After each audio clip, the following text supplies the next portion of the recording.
자, 이제 28과 공부를 시작합니다.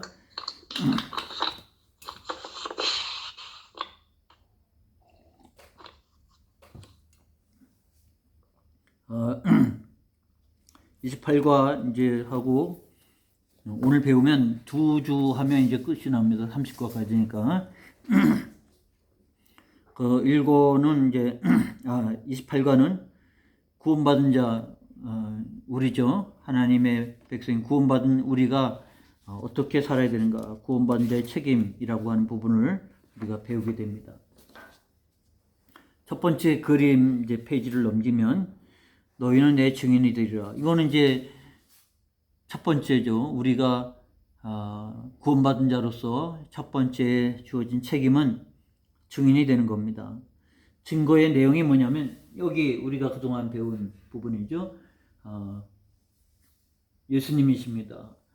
하나님과 동등됨을 취할 것으로 여기지 않고 자기 자신을 낮춰 종으로 오셨고, 그런 죽기까지 섬기셨던 예수님의 모습을 표현을 했다고 할 수 있죠. 그분은 왕이시면서 그분은 종으로 이 땅에서 섬기기 위해서 사셨고, 십자가에 달리셨다가 무덤에 그래서 속죄 대속의 제물이 됐고, 모든 사망을 짊어졌기 때문에 사망을 피한 것이 아니라, 지나간 것이 아니라 실제 사망의 몸으로 사흘 동안 무덤에 있다가 무덤 문이 옮겨졌죠. 그래서 부활 승천하셨다고 하는 이 복음의 내용입니다. 그것이 오늘 증거의 내용 1, 2, 3, 4, 5번 부분이고요. 이거는 이제 우리가 그동안 배웠던 바이고, 그 다음에 이것이 너희가 성령을 받으면 예루살렘과 온 유대와 사마리아와 땅끝까지로 내 증인이 되리라. 사도행전은 바로 이 증인이 되리라, 땅끝까지로 내 증인이 되리라고 하는 것을 기록한 내용이에요. 거기 본문에 나오잖아요. 예루살렘으로부터 시작해서 사도행전 8장에는 사마리아, 그리고 유대 전체, 가이사랴. 가이사랴는 당시 로마의 총독이 있었던 로마 시대 때 건설한 도시예요. 그 유대인들이 세운 도시가 아니고. 그러니까 복음이 이제 가이사랴까지 확장이 된 거죠. 다메섹은 이제 저기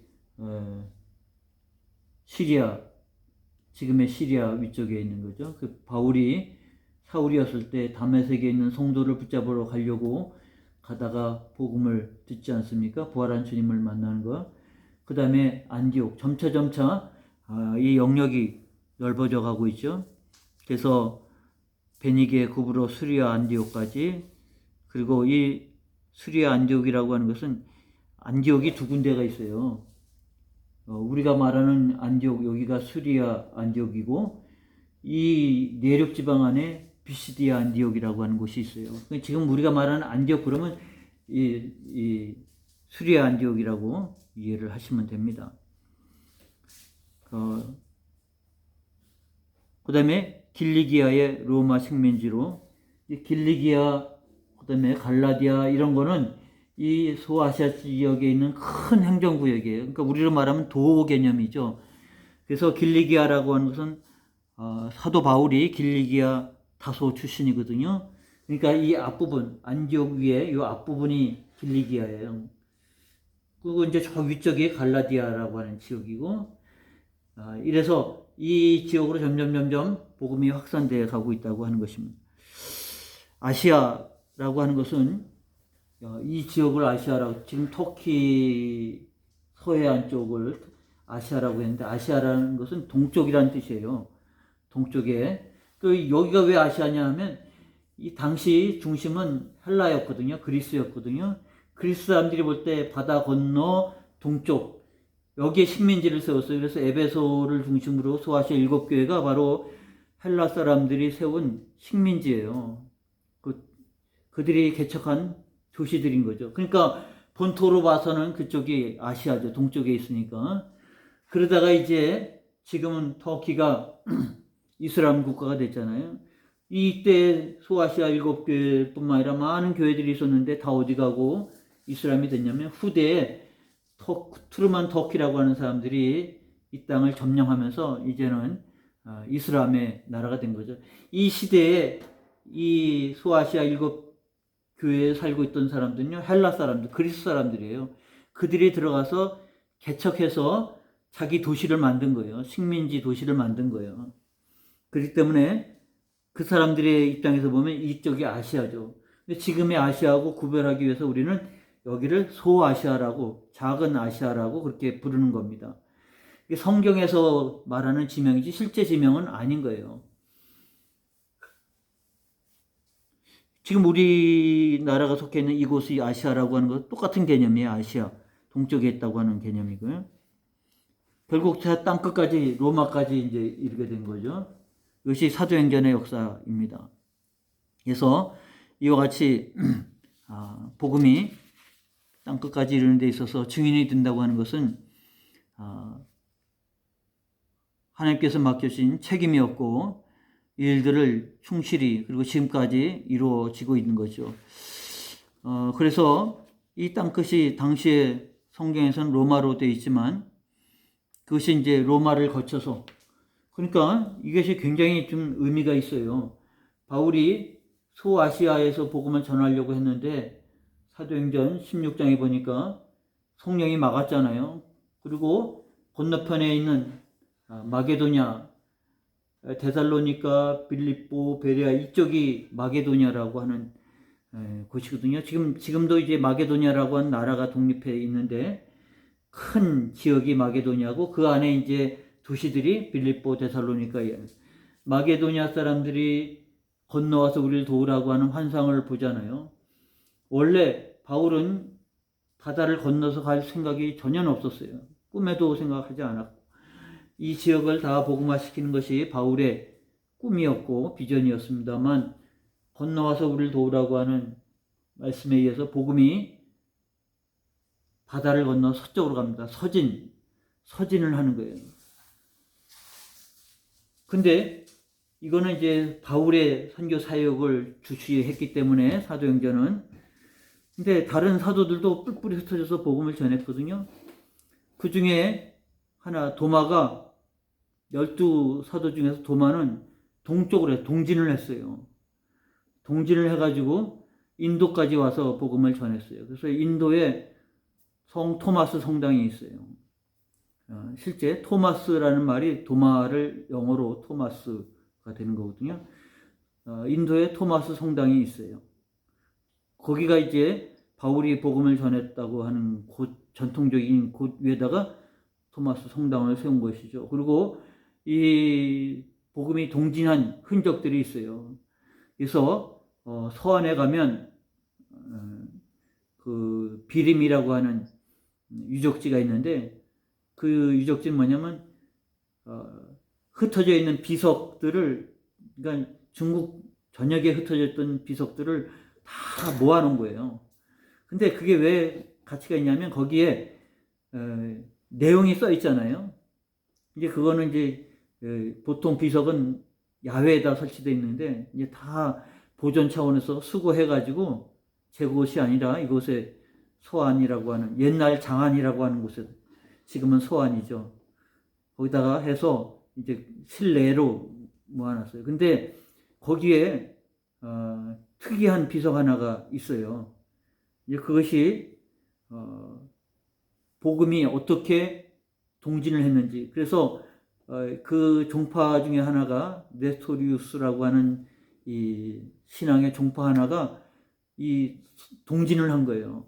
그래서 중국에까지 복음이 진출했고요.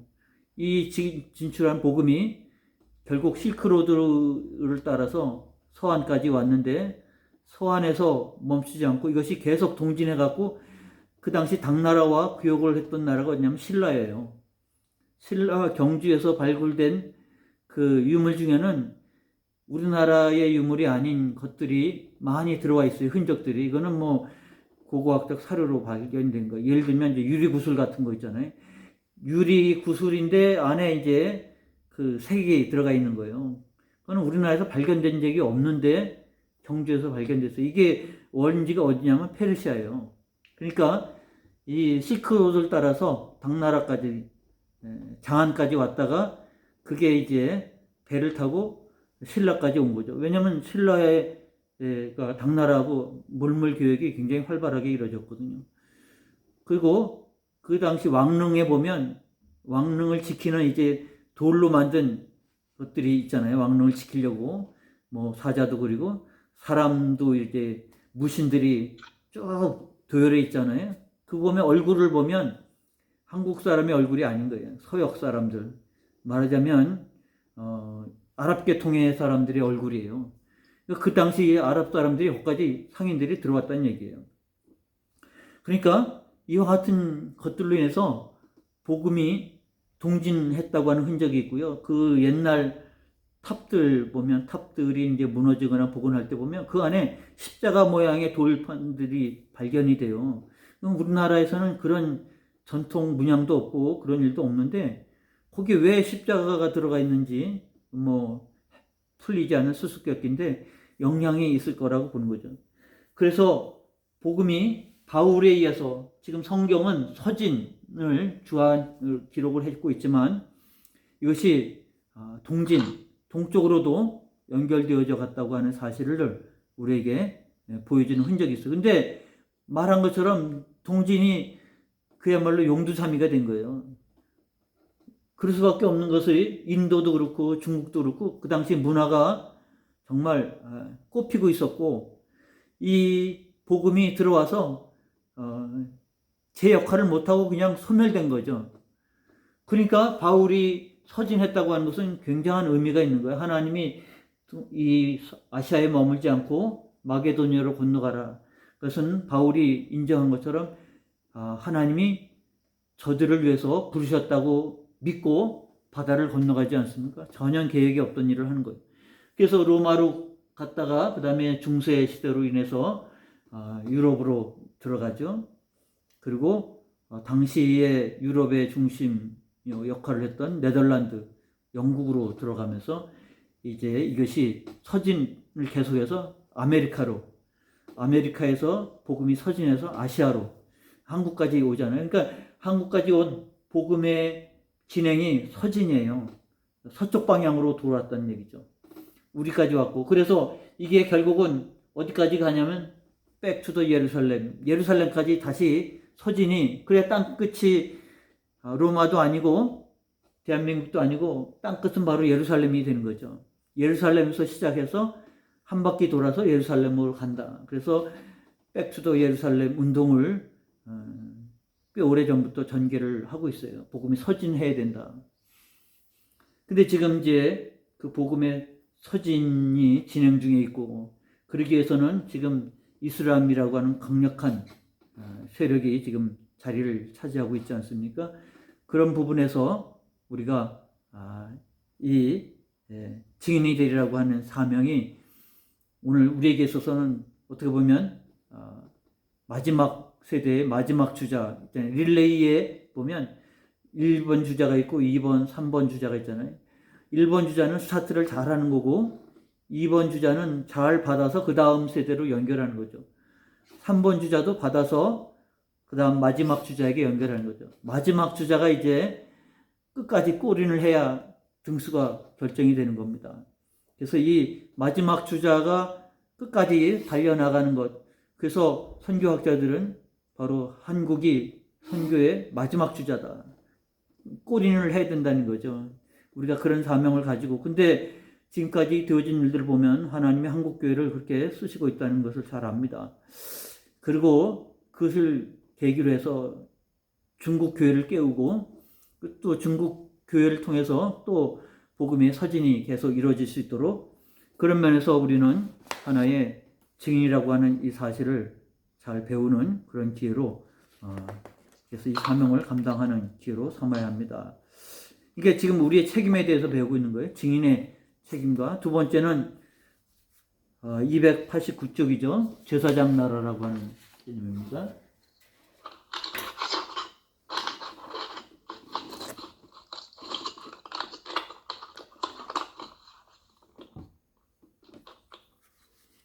제사장이라고 하는 개념은 구약의 개념 아니겠습니까? 그래서 이 구약의 개념이기 때문에 이와 같은 개념을 통해서 그 정의를 정확하게 이해하고 내려야 되는 것이죠. 제사장 나라라고 하나님 할 때는 출애굽기 19장에 나와 있는 본문입니다. 언약을 시내산에서 언약을 맺잖아요.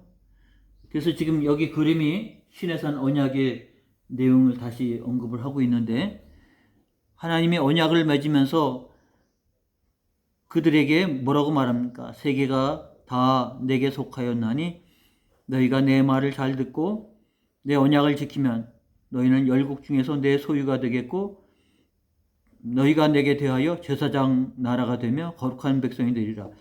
출애굽기 19장 5절 6절이에요. 그래서 하나님이 하나님의 백성 선민으로 택하시고 언약을 맺었을 때 바로 이 두 가지, 제사장 나라가 되며 너희는 거룩한 백성이 될 거라고 하는 말씀을 그들에게 주셨거든요. 그러므로 제사장 나라라고 하는 이 개념은 우리가 성도의 책임을 다하는 일에 있어서 굉장히 중요한 개념이라는 것을 말해주고 있습니다. 우리는 뭐 제사장이라는 것을 실제 보지는 않았잖아요. 구약의 개념이니까. 근데 이 이미지를 갖고 있으면 제사장이라고 하는 것은 하나님을 위해서 특별히 구별됐죠. 하나님이 구별된 족속이 바로 레위 지파였고, 그 레위 지파 중에서 아론의 후손이 제사장이 되는 겁니다. 그러니까 레위 지파는 성전에서 일어나는 모든 일들을 돕는 역할이 레위 지파였다고 하면, 레위 지파 중에서 바로 아론의 자손들이, 후손들이 세습으로 제사장의 직분을 감당한 거죠. 그래서 제사장 역할을 하고 있는 가정이라고 하면 바로 이런 레위 지파 중에서 아론의 가문이 제사장을 한 거죠. 그러니까 하나님이 하나님의 일을 위해서 레위 지파도 구별했지만 제사장도 그 레위 지파 중에서 특별히 구별해 낸 사람입니다. 오직 제사장만이 성소 안에 들어가서 하나님을 섬길 수 있는 일을 수행할 수 있어요. 레위 지파 사람들은 성소 안에 들어갈 수 없었습니다. 그러니까 하나님의 거룩한 일을 위해서 구별된 사람이 제사장이었고, 그들이 하는 일이 B번에 나와 있는 것처럼 이웃을 위해서 하나님께로, 하나님을 위해서 이웃에로 가는 어떤 중보자의 역할을 한 거예요. 중보자의 역할의 대표적인 게 뭐냐면, 유대의 그 절기 중에서 속죄일이 있어요. 1년에 한 번 하는 속죄일. 그 성경에 보면 성경에 그 달력이 여러 개예요. 그러니까 우리가 이제 이해가 없으면 헷갈리는데, 우리가 지금 쓰고 있는 달력은 그레고리역이라고 해가지고 로마 황제 그레고리에서 확정된 양력이죠. 근데 성경에는 그레고리역이 생기기 훨씬 이전이니까 그때는 두 가지 역이 있어요. 민간역이 있고 그리고 종교력이 있어요.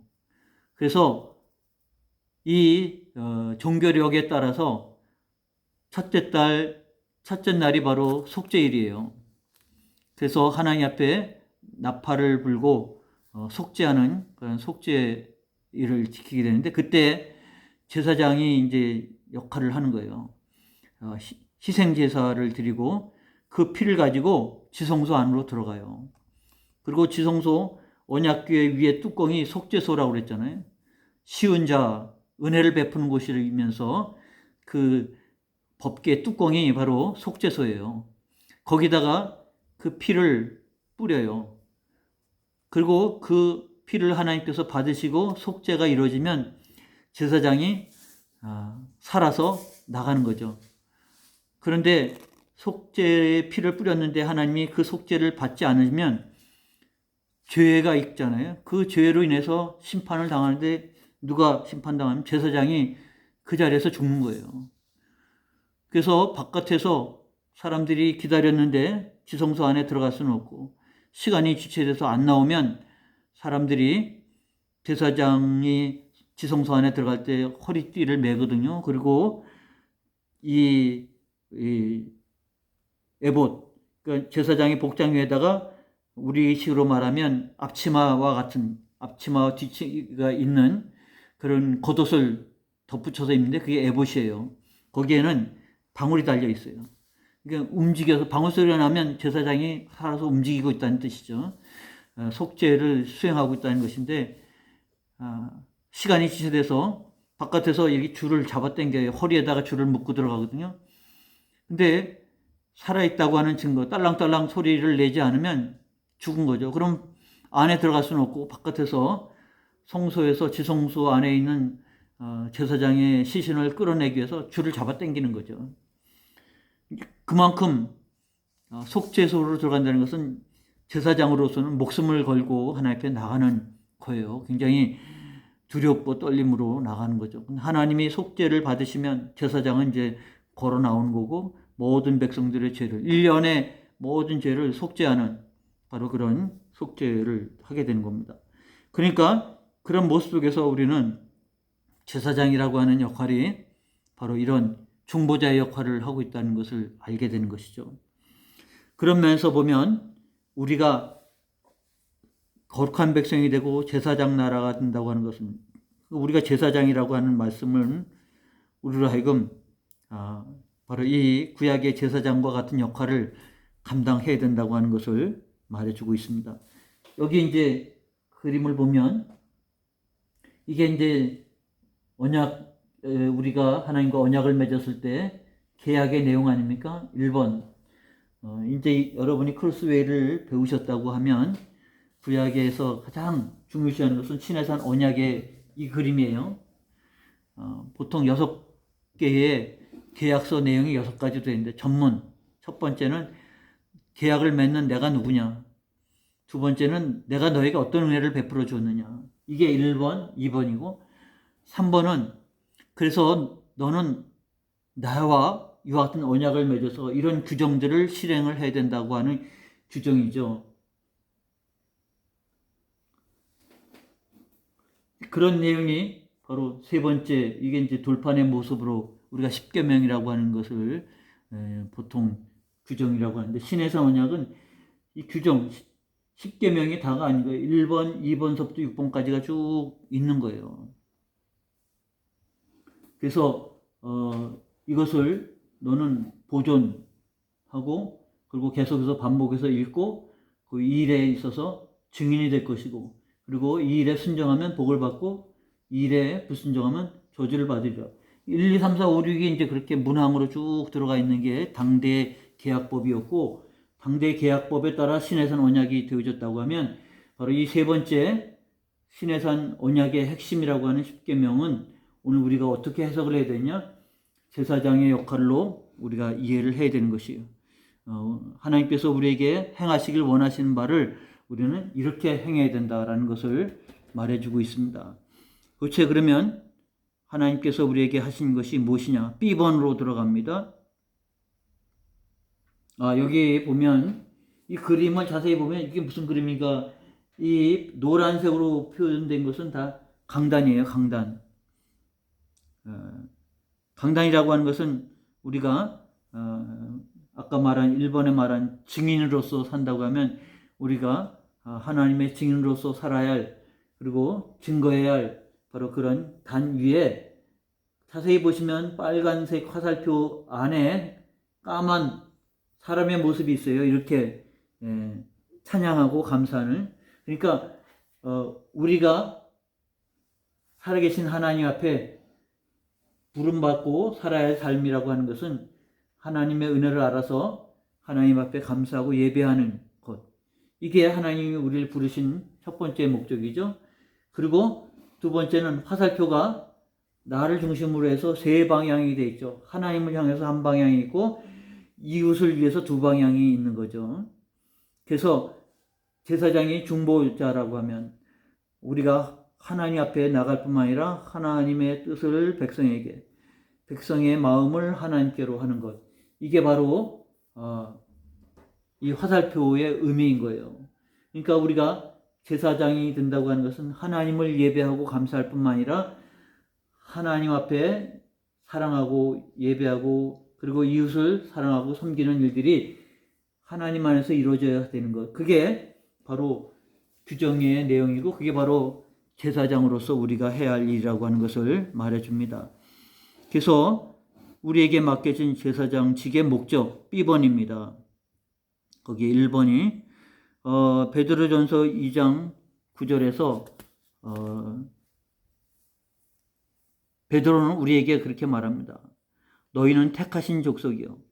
그러니까 구약에 하나님이 선민을 택한 것과 똑같죠. 너희는 택하신 족속이요. 신약의 백성인데도 불구하고 똑같이 말합니다. 너희는 택하신 족속이요. 왕 같은 제사장들이요. 거룩한 나라요. 하나님이 선민 이스라엘 백성을 택하여 애굽에서 언약을 맺을 때와 똑같은 말로 이방의 성도들을 향해서 이제 믿기 시작한 이방 성도들을 향해서 베드로가 똑같이 말하는 거예요. 너희는 택하신 족속입니다. 베드로전서 2장 9절. 그리고 왕 같은 제사장입니다. 우리는 하나님의 닮은 왕이면서 이 땅을 다스릴 자이며 그리고 제사장입니다. 라는 사실을 언급해 주고 있는 거예요. 그래서 우리로 하여금 제사장으로서 부름받았다고 하는 사실을 특히 일깨워줬다고 하면 이 일에 대해서 하나님이 약속하신 바가 마지막에 6번째 문항이 뭡니까?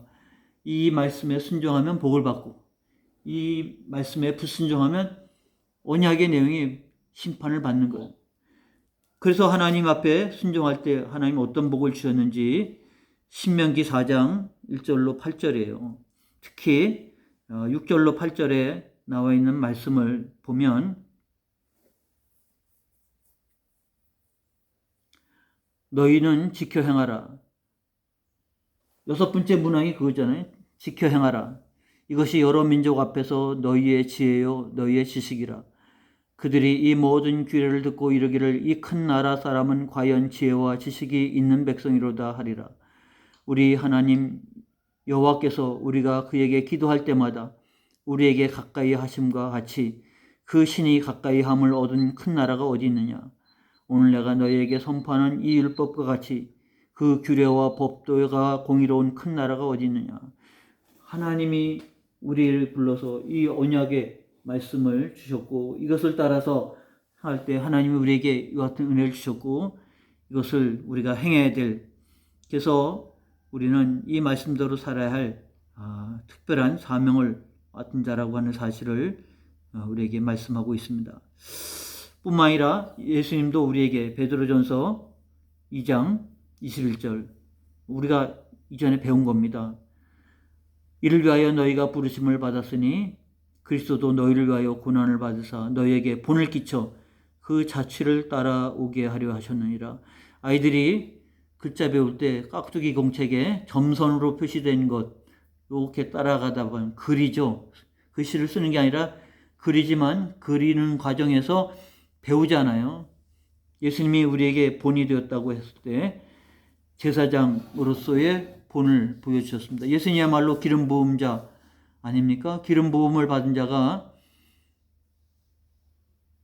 제사장, 왕, 선지자가 기름 부음을 받지 않습니까? 그러니까 예수님이 제사장으로서의 본을 우리에게 보여주신 거예요. 그래서 고난 속에서 우리로 하여금 자취를 따라오도록 본을 보여주셨으니까 우리가 신명기에 말씀한 것처럼 말씀대로 규례대로 살아야 될 삶이지만 예수님도 우리에게 본을 보여주셨고 3번 여기 나와 있는 것처럼 우리가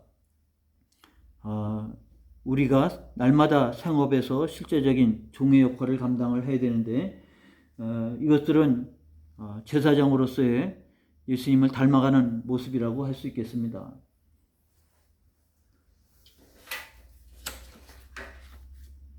예수님의 이 모습을 우리는 이제 여기 있는 것은 이제 각각의 자기의 기업, 자기의 직업을 말하는 거죠. 우리가 어떤 일에 종사하든 그곳에서 우리는 제사장으로서 역할을 해야 되는데 그 제사장의 역할이라고 하는 것은 하나님을 섬기는 것뿐만 아니라 섬겨야 할 이웃이 있어야 되지 않겠습니까? 이것을 우리가 실제적으로 종으로서의 역할을 이해를 해야 되는 것이고, 그 구체적인 내용이 4번입니다. 이웃을 사랑하라. 그래서 하나님의 그리스도의 일꾼으로서 이와 같이 이웃과 더불어 살아갈 수 있는 것. 그래서 요한복음 13장 34절 35절 여러분 아시는 구절입니다. 새 계명을 너희에게 주노니 서로 사랑하라. 내가 너희를 사랑한 것 같이 너희도 서로 사랑하라.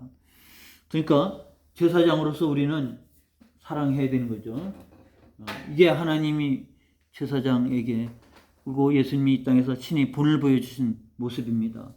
그래서 우리가 제사장 나라고 제사장으로 역할을 감당을 해야 된다고 하는 것을 말씀을 해주고 있는 것이죠. 그 다음 페이지로 넘어가면 지금 배우고 있는 게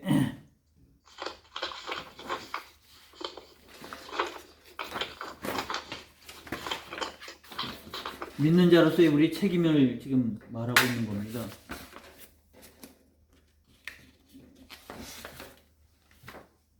구원받은 자의 책임으로서 우리가 이론적으로는 이웃을 섬겨야 되는데, 구체적으로 뭘 어떻게 섬기느냐에 대한 이해가 되어야 되는데, 지금부터는 사실은 성경을 근거로 해서 실제 우리의 삶 속에서 어떻게 우리가 성경의 삶을 구현해내는가, 믿는 자로서의 삶을 살아가는가, 어떤 책임을 가지고 이 일을 감당해야 되는가를 배우는 겁니다.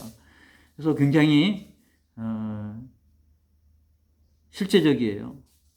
굉장히 실제적인 내용을 다루고 있어요. 그 중에 하나가 돈입니다. 돈을 어떻게 우리가 정의를 내리는가가 중요한 거예요. 이해를 하기 위해서 여기 이 사람은 사과 농장을 해서 사과를 수확을 합니다. 여기 이 사람은 공장에서 이제 바퀴를 만들어내는 사람이죠. 이 사람은 사과가 필요할 수 있고, 이 사람은 바퀴가 필요할 수 있는 거죠. 그 우리의 삶은 각자 자기가 맡은 일에 있어서 뭔가 생산해 낼 때 그 생산해 내는 것은 단지 물건을 생산해 내는 것이 아니라, 개념으로 따지면 내가 먹기 위해서 사과를 그렇게 과수원을 해서 사과를 하는 건 아니잖아요. 내가 먹을 수 있는 거는 한정됐고 나머지는 누군가 먹을 수 있도록 다 내놓는 것 아니겠습니까? 그런 의미에서 보면 종된 삶이라고 하는 거예요. 종된 삶이라고 하는 거예요.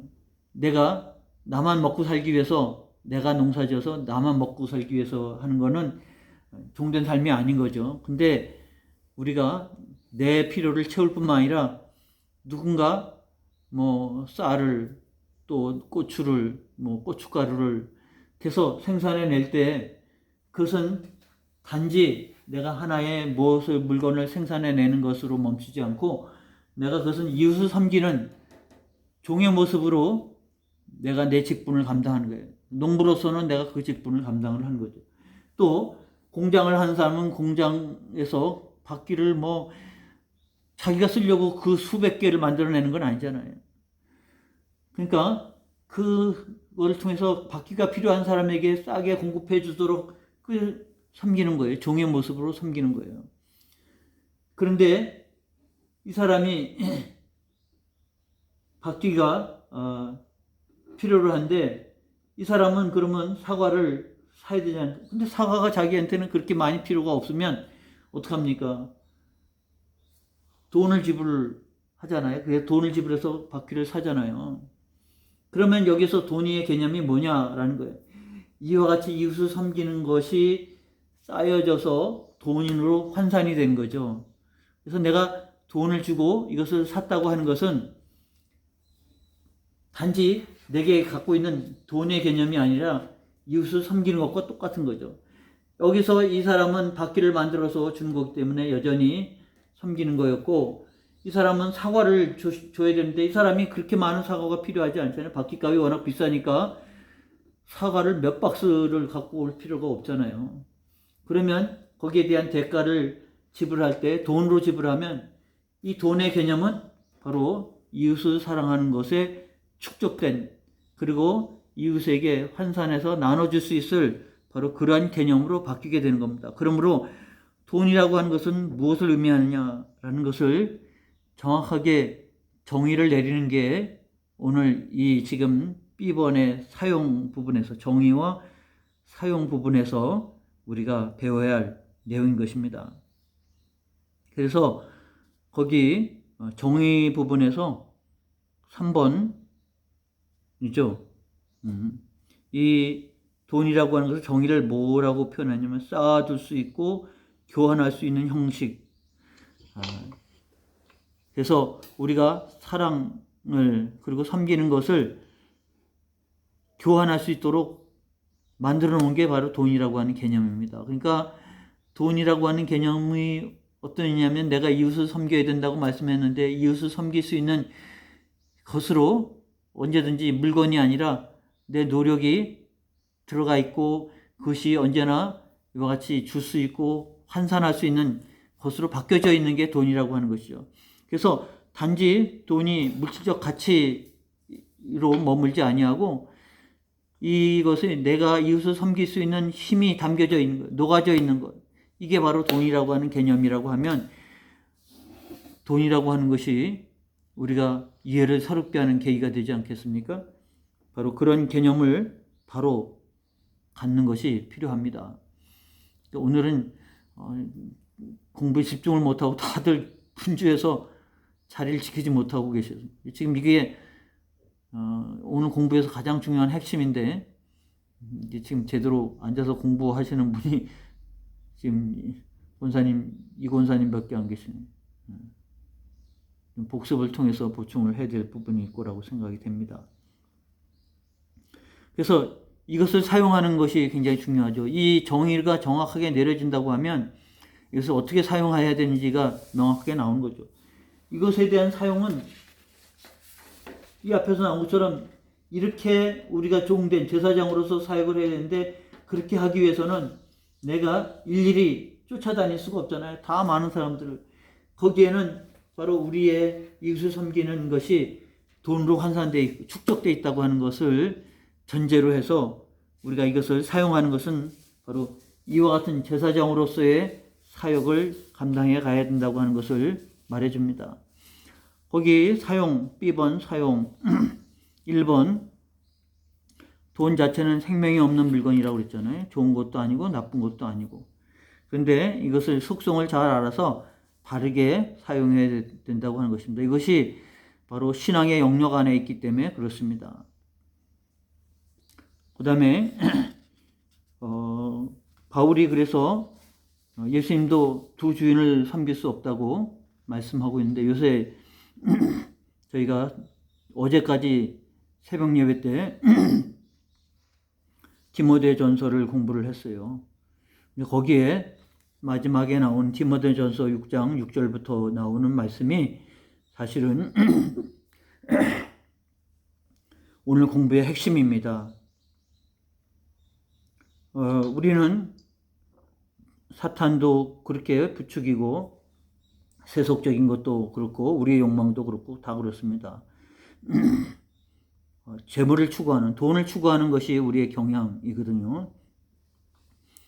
당대의 에베소 교회도 그와 같은 자들이 신앙생활을 하고 신앙생활을 경건에 힘쓰는 것이 아니라 그런 일들에 몰두하는 자들이 있었어요.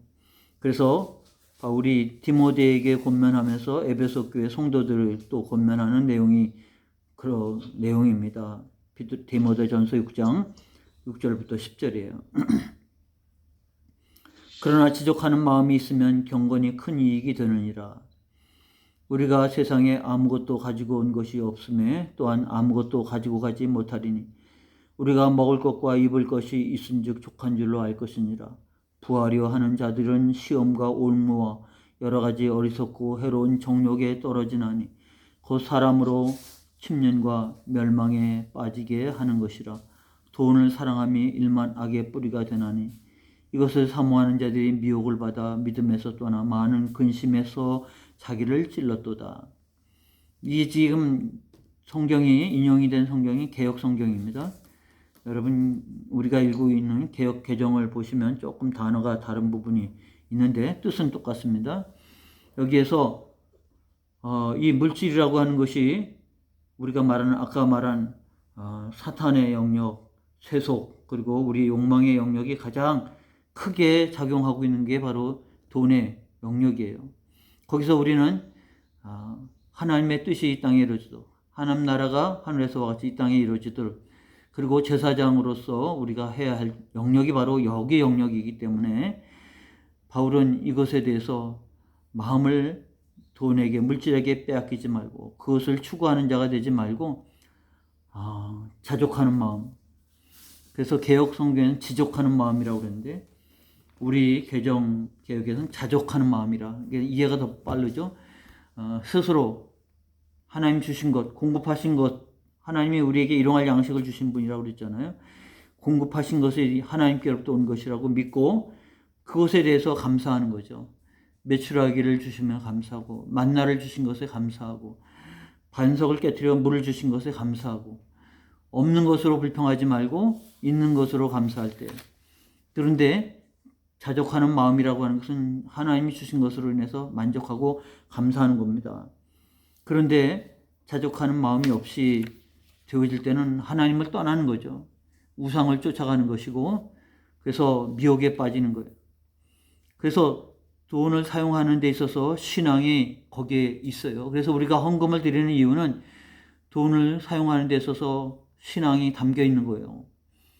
우리는 돈을 쫓아가지 않고 하나님을 섬깁니다. 하나님이 우리의 우리가 하나님의 소유이며 하나님이 우리의 소유주라고 하는 것을 고백하는 것이고, 하나님이 우리에게 주신 것이라고 하는 것을 고백할 뿐만 아니라 주신 것으로 인해서 우리는 감사하고 일용할 양식을 주신 하나님 앞에 감사하고 찬송하는 것, 이것들이 다 담겨 있는 게 헌금을 드리는 자세예요. 그래서 이것들이 바로 이와 같은 정의 속에 담겨 있는 것이고요. 여기에서 바울은 3번에 돈이 일만하게 뿌리가 된다고 했습니다. 그렇게 말하지 않고 돈을 사랑함이 일만하게 뿌리가 된다고 했습니다. 돈을 사랑함으로 하나님을 사랑하지 않는 것이죠.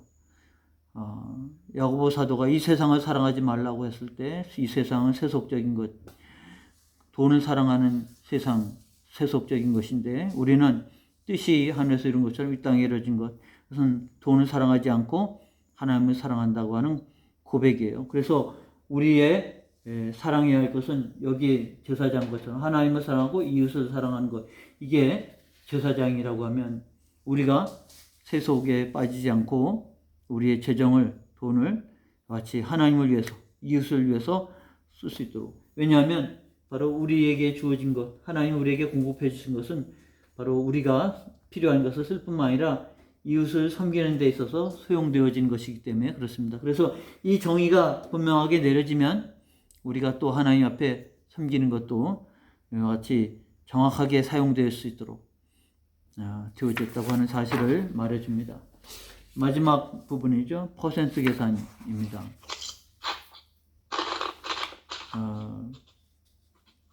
우리가 그러면 우리의 재정을 사용을 해야 되는데 하나님 앞에 얼마큼 사용을 해야 되느냐, 얼마큼 하나님 앞에 드려야 되느냐. 우리가 생각할 때는 이제 11조를 드린다고 그랬을 때 하나님의 것 10의 1조다. 그래서 하나님 앞에 드리지 않습니까? 그래서 하나님 앞에 하여튼 11조를 드리게 되는데 이 11조를 드리면서 그러면 11조를 드렸으니까 나머지는 내 것이라 라고 생각을 하게 됩니다. 퍼센트 계산은 그렇게 하는 거죠. 11조를 드렸으니까 하나님이 11조를 드렸어요. 그리고 나머지는 90%는 10의 9는 내 것이다. 이것은 잘못된 퍼센트 계산이라고 말할 수 있는 것이죠.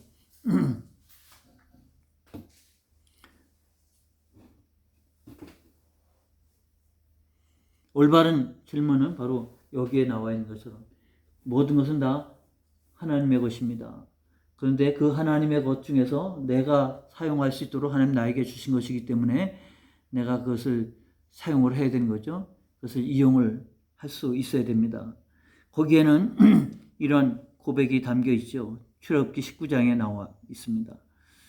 그래서 세계가 다 내게 속하였나니 은도 내 것이요 금도 내 것이라. 만군의 여호와의 말이라. 내게 있는 것 중에 받지 아니한 것이 무엇이냐? 내가 받았은즉 어찌하여 받지 아니한 것처럼 자랑하느냐? 고린도전서 4장. 여호와가 우리 하나님인 줄 너희는 알지어다. 그는 우리를 지으신 자시요 우리는 그의 것이 그의 백성이요 그의 기르신 양이로다. 그랬으므로 이 모든 것들은 다 하나님의 것입니다 라고 성경은 분명히 말하고 있어요. 그런데 우리가 얻어들인 것 중에서, 가지고 있는 것 중에서 하나님은 우리의 필요에 따라서 사용하시도록 하셨어요. 그런데 이것이 나머지는 하나님의 것이기 때문에 하나님을 위해서 드려야 된다. 그렇기 때문에 내가 11조를 드림으로 나머지는 내 것이라고 하는 것이 아니라 다 하나님의 것인데 내가 어떻게 나를 위해서 쓰고 하나님 위해서 쓸 것인가, 이게 배분하는 것이 정확한 퍼센트 계산이라고 말할 수 있습니다. 이제 이것은 이제 그 다음 내용 속에서 우리가 배울 수 있는 부분이에요.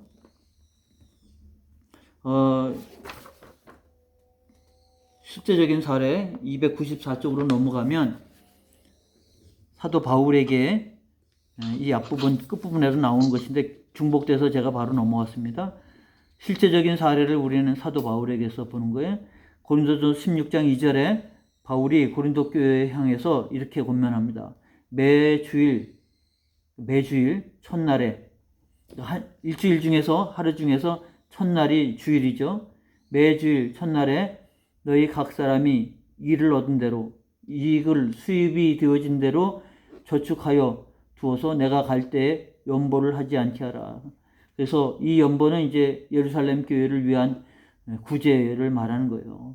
그러면서 데살로니가 사람들의 그 이방인들의 헌금 생활을 칭찬하면서 바울이 고린도 교회 너희도 이와 같이 하라 권면한 겁니다. 이것이 이제 헌금의 원리를 설명했다고 하는데 정확하게 이해하기 위해서 네 가지를 설명을 하고 있어요. 그 네 가지 내용이 뭐냐면 거기에 각 사람이 드려야 된다. 매주일 첫날에 너희 각 사람이 일을 얻은 대로 저축하여 두었다가 내가 갈 때 연보를 하지 않도록 드려야 된다. 각 사람이 드려야 된다. 드려야 된다라고 할 때는 이런 개념이에요. 이런 개념이 강한 거예요. 근데 드려야 된다는 말이 표현을 했지만 정확한 이해는 다 하나님의 것인데 하나님을 위해서 쓰여질 것과 내가 쓰여질 것을 배분한다 개념이라. 그래서 내가 하나님 앞에 드림으로 나머지는 내 것이다 라고 하는 개념과 하나님의 것인데 나를 위해서 쓸 것은 얼마고 하나님 위해서 쓸 것은 얼마인지 분배해야 된다라는 개념이 바로 하나님 앞에 드려야 된다는 개념이 더 우선해야 된다라는 것을 말합니다. 그러니까 많이 다르잖아요. 똑같은 것을 드려도 다르다고 하는 것입니다. 두 번째, 하나님의 몫은 맨 먼저 따로 떼어줘야 한다. 하나님의 몫을 따로 떼어줘야 된다. 나머지는 내 몫이라는 개념이 강한 거죠.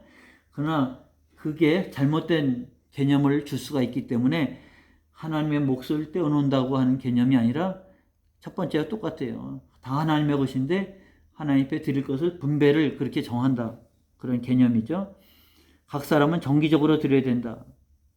매주일 첫날에 너희가 정기적으로 드려야 된다. 아니요. 우리의 이 개념이라고 하면 우리의 삶 전체가 날마다 하나님의 소유하고 하나님의 몫을 이같이 떼어내는 것이 아니라 하나님 앞에 섬기고 드리는 것이 우리의 매일의 삶이 그렇다라는 것입니다. 왜냐하면 여기의 개념처럼 이웃을 섬기는 것은 바로 내 필요를 채우고 나머지 것을 이웃을 위해서 제공하잖아요. 그러니까 누군가 사과를 먹는 겁니다. 이 사람의 수고로 인해서 섬기는 거잖아요. 종으로 섬기는 겁니다.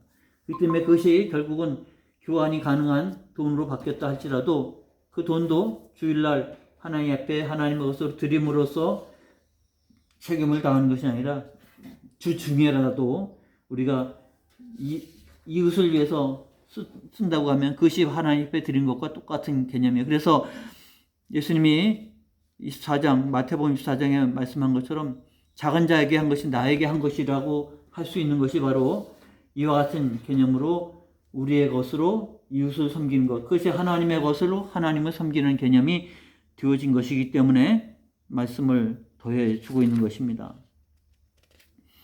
그래서 4번 각 사람은 비율에 따라 드려야 된다. 11조가 합리적인 퍼센트다라고 우리가 계산을 합니다. 물론 하나님은 그렇게 말씀했어요.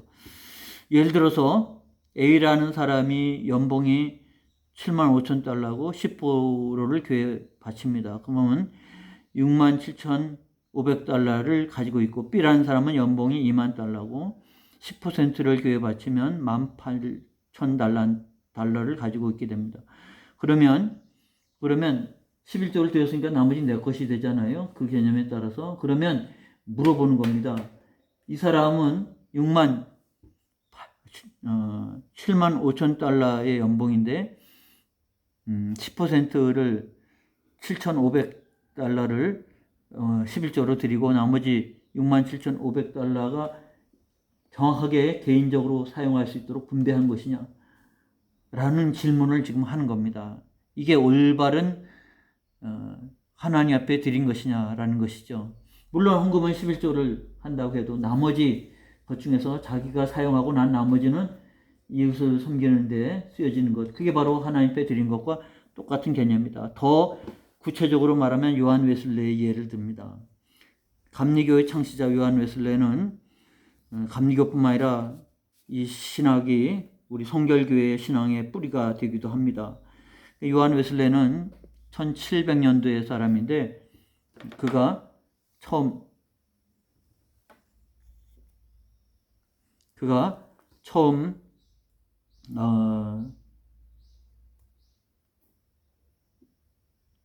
사역자가 되었을 때 그의 연봉이 30파운드였습니다. 그래서 그는 28파운드를 가지고 생활했고 2파운드를 교회에 바쳤다. 그렇게 지금 나와 있잖아요. 근데 그가 이제 경력이 쌓이면서 그의 연봉이 50파운드로 올랐습니다.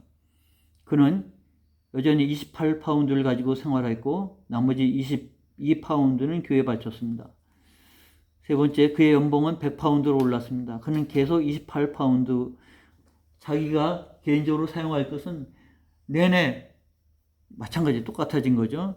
그리고 그의 연봉은 올랐지만 나머지는 다 하나님의 것으로 해서 하나님 앞에 드렸습니다. 이게 이제 요한 웨슬레가 살았던 방식이에요. 그렇게 규칙적으로 살았기 때문에 메도디스트라고 하는, 감리교라는 뜻이 바로 메도디스트, 규칙주의자, 법치주의자라고 하는 별명이에요. 사람들이 조롱하는 의미로 쓰였지만 요한 웨슬레는 철저하게 그렇게 살았어요. 그러니까 요한 웨슬레가 이런 개념이에요. 분배의 개념으로 살았어요. 자기가 30파운드를 받았을 때는 자기가 쓸 수밖에 없는 최소한의 것들이 28파운드면 나머지 2파운드를 하나님 앞에 바쳤어요. 근데 그가 50파운드로 오르고 100파운드로 사례비가 올랐다고 해도 그는 28파운드로 생활했고, 왜냐하면 그것으로 자기가 생활이 가능했기 때문에 나머지는 하나님의 것으로 쓰였어요. 헌금으로 드렸던, 이웃을 섬기는 데 쓰였던, 그렇게 사용되었다라고 하는 것입니다. 그래서 요한 웨슬레가 실제적으로 제사장으로서 어떻게 살았는가, 그는 우리가 구약의 직책상의 제사장이 아니라 신약에서 부름받은 자로서, 구원받은 자로서의 우리의 삶이 제사장이라고 하면 우리의 삶은 어떠해야 되는가? 사도 바울의 예를 통해서, 그리고 요한 웨슬레의 예를 통해서, 그래서 개인적으로 사용하는 게 사람마다 같지 않죠. 아까 여기 연봉이 75,000달러의 사람은 개인적으로 쓸 수 있는 게 2만 달러의 그 연봉을 받는 사람하고 쓰임새가 달라요. 그잖아요. 집이 더 크면 집을 유지하기 위해서 전기세도 더 나가고 수도세도 더 나가고 뭐 보일러값 더 나가고 사용료가 훨씬 더 나가죠. 똑같은 금액을 가지고 쓰라는 법은 아니에요. 그 자기 생활의 여건에 따라서 개인적으로 써야 할 것이 더 많기도 하고 더 적기도 해요. 그 가정이 많으면, 식구가 많으면 더 많이 쓸 수가 있죠. 그러나 분배의 개념으로 내가 개인적으로 써야 될 것은 써야 되는 것, 그러나 나머지 것은 하나님의 것이라고 하는 개념을 가지고 헌금도 뭐 10분의 1 드리든 드리지만 나머지도 이웃을 섬기는데 쓰여져야 될 때 이게 분배의 온전한 정의라고 하는 것이, 그게 바로 이렇게 교훈의 정의에 맞춰서 사는 거예요. 제사장으로서의 이와 같은 삶이 된다는 것입니다. 그러므로 이 말씀은 굉장히 실제적인 거예요. 저도 이 말씀을 배울 때 굉장히 개념이 다르다. 10분의 1을 드리는 것만도 엄청난데 그거를 이렇게 생각한다는 것 자체가 사실은 생각의 전환이에요.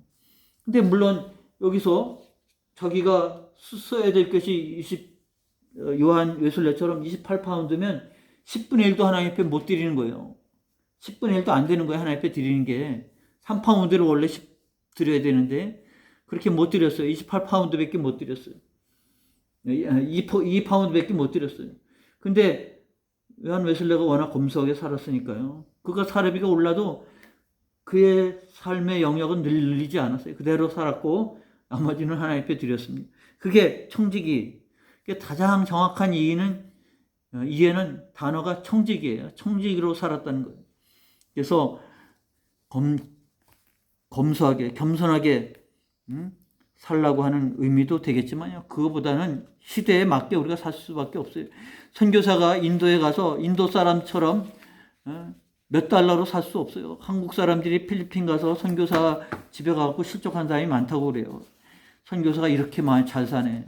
또 일하는 사람도 두고 사네. 거기는 그렇게 살 수밖에 없는 구조여야 돼요. 그 이해를 해야 돼요. 왜냐하면 인도 사람과 살다가는 살지 못해요. 병 걸려서 다 죽어요. 우리 같은 사람이 인도 가서 하루만 살아도 다 설사나고요. 몸살 나고 못 살아요. 우리는 귀족처럼 살려고 하는 게 아니라 살기 위해서 그렇게 살 수밖에 없어요. 그거는 이해해야 돼요. 그러니까 선교사가 인도 사람들처럼 똑같은 돈으로 살 수 없어요. 선교사가 살기 위해서 써야 될 집이 있고 식생활이 있고 삶의 방식이 다를 수밖에 없어요. 그걸 인정할 수밖에 없어요. 그리고 그것이 똑같아야 된다고 하는 공산주의적 사고로 요구하는 건 아니에요. 개인적으로 사용하는 게 다 다르고 그에 따라서 써야 돼요. 근데 그 나머지에 있어서는 분명히 하나님 앞에 드릴 뿐만 아니라 이웃을 위해서 써야 된다고 하는 이 청지기의 개념을 정확하게 이해해야 된다고 하는 것을 말해주고 있는 겁니다.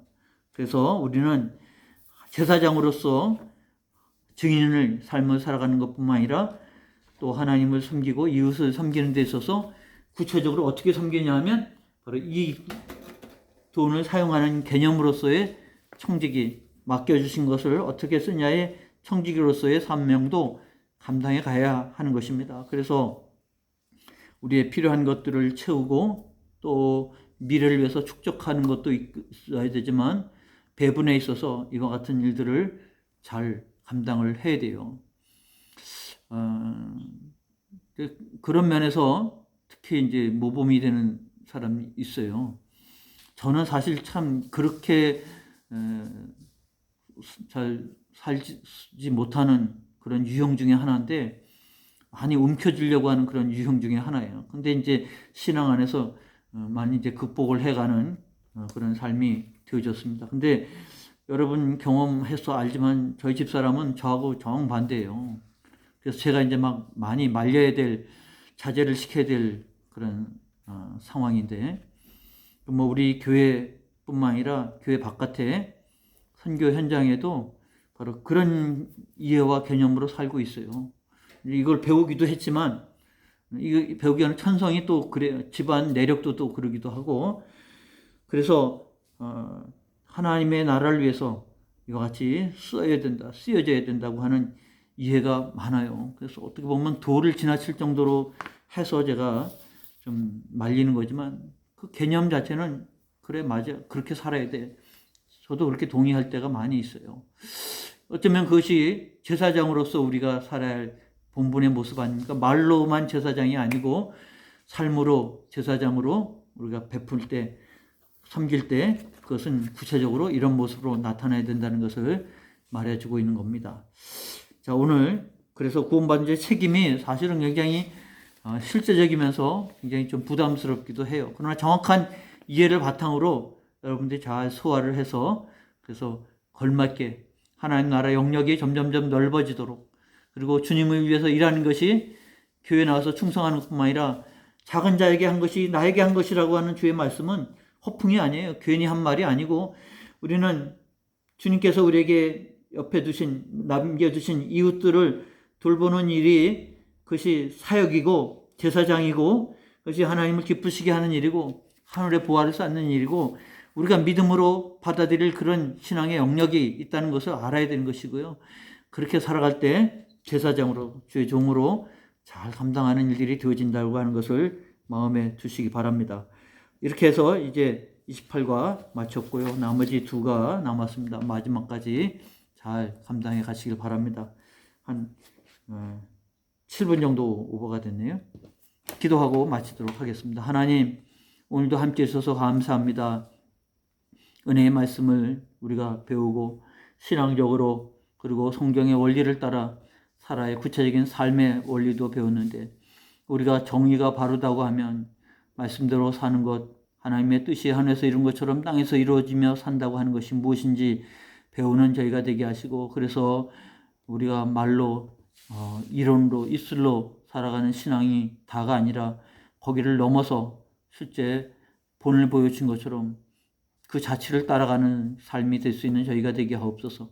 주님을 섬기는 것뿐만 아니라 이웃을 섬기는 것도 신앙의 영역이고 제사장으로서 우리의 책임이며 본분인 것임을 잘 깨우치고 이해하며 감당해가는 저희들 되게 하시고, 또 그 같은 삶을 살아간다면 그것이 하나님 나라를 위해서 주님의 뜻을 이루는 일에 쓰여지는 주님의 일이라고 하는 것을 이해하고 감당할 때 우리가 정말 주 안에서 힘을 얻고 위로를 받으며, 그리고 하나님께서 이 일에 동행하시고 능력 주실 줄로 믿고 더 크게 감당해가는 저희들 되게 하여 주옵소서. 감사하고 예수님의 이름으로 기도하옵나이다. 아멘. 아멘. 예, 수고들 하셨습니다. 예, 조금 늦어서 죄송하고요.